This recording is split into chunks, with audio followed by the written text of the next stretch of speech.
Breaking news, the 4-day search for a missing submersible has taken a turn for the worse. Debris of the Titan sub has been found on the ocean floor with the 5 people on board believed to be dead. Good evening. I'm Natasha Verma. And I'm Steve Lacey. The U.S. Coast Guard says the debris matches images of the watercraft and is consistent with a catastrophic implosion. Fox 5's Teresa Priolo joins us live in the studio. And Teresa, what has the Coast Guard been able to learn about the sub's final moments? Yeah, Natasha and Steve, there are a lot of questions about when the Titan imploded, but the Coast Guard believes it did.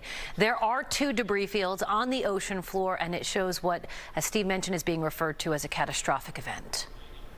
This morning, an ROV, or remote operated vehicle, from the vessel Horizon Arctic discovered the tail cone of the Titan submersible. It is the discovery most feared by those connected to the Titan submersible. The debris is consistent with the catastrophic loss of the pressure chamber.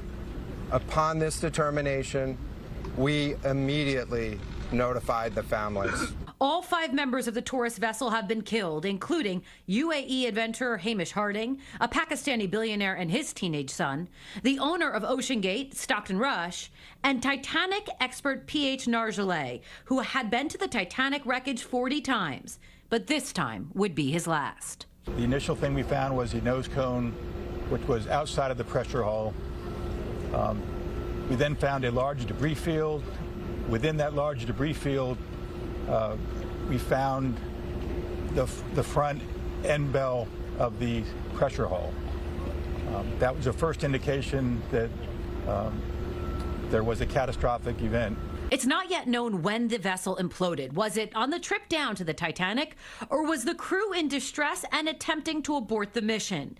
Naval experts would only say its sonar devices would have picked up an implosion if it had occurred when they were in the water. We know that as we've been prosecuting this search over the course of the last 72 hours and beyond, that we've had sonar buoys in the water nearly continuously and have not detected any catastrophic events. The debris was scattered 200 meters, or roughly 600 feet from the bow of the Titanic, but retrieving any piece of the Titan's wreckage or the bodies of the crew on board might be the next impossible task.